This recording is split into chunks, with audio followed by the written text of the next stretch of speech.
Shamil Balram, Black Feminisms, student number 2111854, Summative Assignment. Summative Assignment question: identify a black woman artist, a black woman who is not necessarily an artist of your choice, and demonstrate how their practice is reflective on Pumla Gqola's idea of worlding one's environ, as seen in Ufanele Uqavile, Blackwoman, Feminisms and Postcoloniality in Africa, 2001. Drawing from the text, Ufanele Uqavile, Blackwoman, Feminisms and Postcoloniality in Africa, 2001, I found that Professor Sir Zanele Muholi's practice is reflective of Professor Pumla Gqola's idea of worlding one's environ, both in Zanele Muholi's photography and activism. Pumla addresses the question of how difference is configured and implicated in a site which centers on black women's experiences in Africa. In this summative assignment, I'm going to be focusing on 3 photographs of Zanele Muholi from the series titled Zonyama Ngonyama, translated Hail the Dark Lioness, which is a departure from her renowned ongoing documentation of the black LGBTI community of South Africa. Furthermore, I'll also be looking at Zanele Muholi's establishment of Inkaniso, which is an online space that documents issues relating to queer activism in South Africa. In Pumla Gqola's writing titled Ufanele Uqavile, Blackwoman, Feminisms and Postcoloniality in Africa, we identify the different ways which Gqola influences black women spaces and discourses. Similar forms of black women redefining their spaces can also be seen in Professor Zanele Muholi's work. Moving on to the biography of Zanele Muholi, Professor Sir Zanele Muholi is a visual activist and photographer born in Umlazi, Durban, and living in Johannesburg.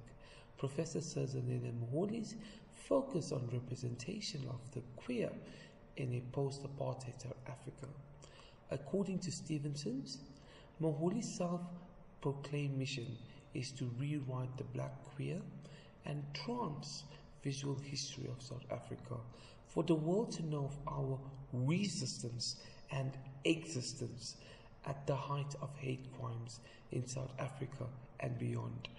Muholi's development as a photographer is deeply entwined with her advocacy on behalf of the LGBTI community in South Africa.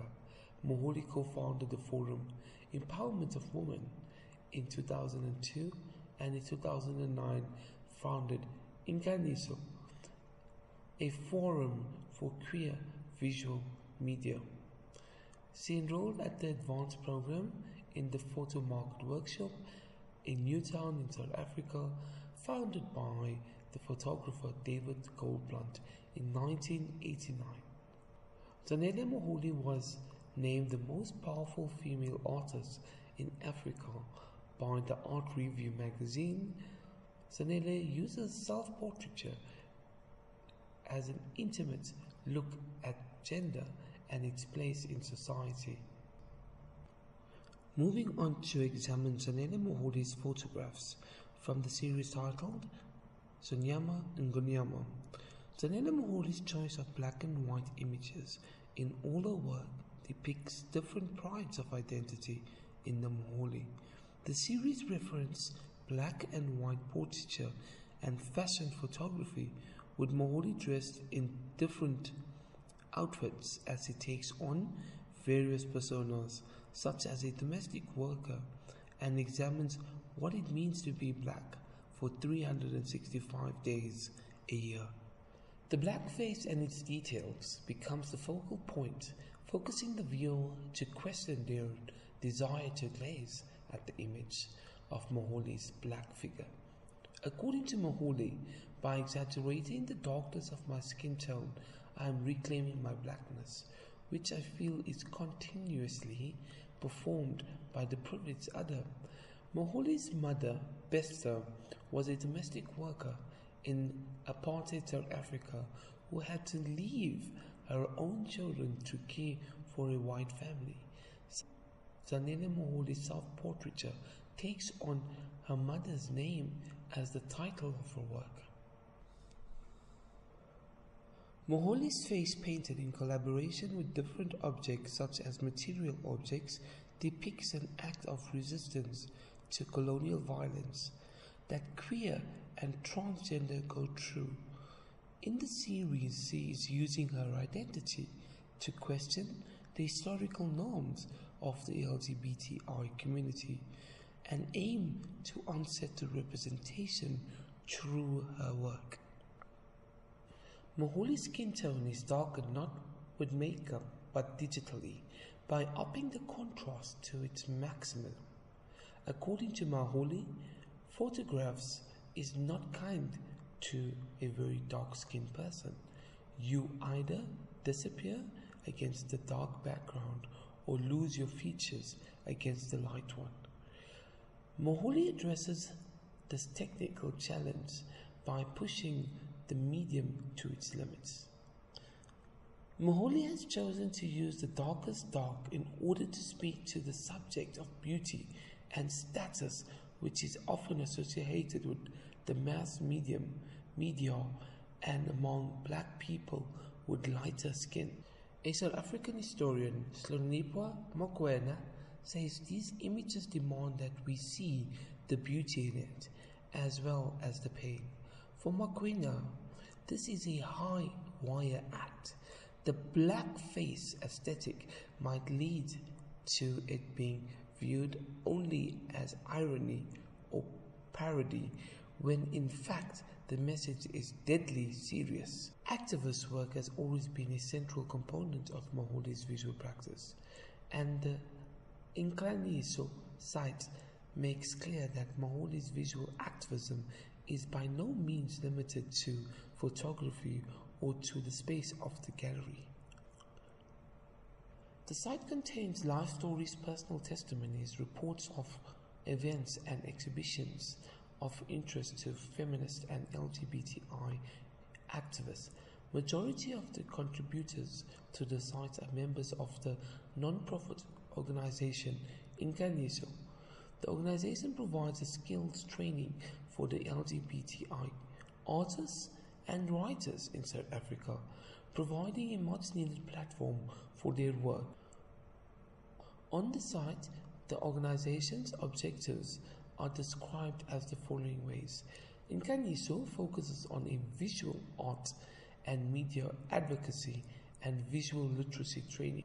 The organization aims to educate and to disseminate information to a broad audience, especially those who are often marginalized or sensationalized by the mainstream media. The site provides a platform for people not just to be informed, but further to connect with others, both inside and outside the country, based on the comments made by the readers of the site. Inhlaniso provides a critical resource. Zanele Muholi's position is clear. My job is to make people aware of the black LGBTI people who are dying every day in townships. And she does this not having any ambivalence about that which I respect and believe.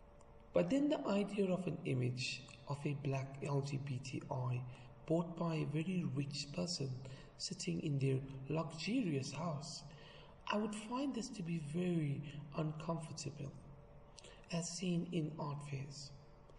Being a critical fine art scholar, I feel that Zanele Muholi's work is legitimate, but also needs to be critiqued.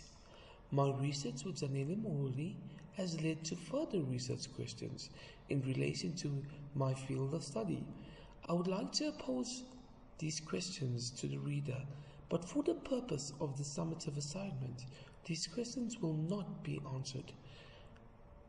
How do forms of activism function within the art economy? What are the points at which the agenda of an act are co-opted by the capitalistic system of the art world.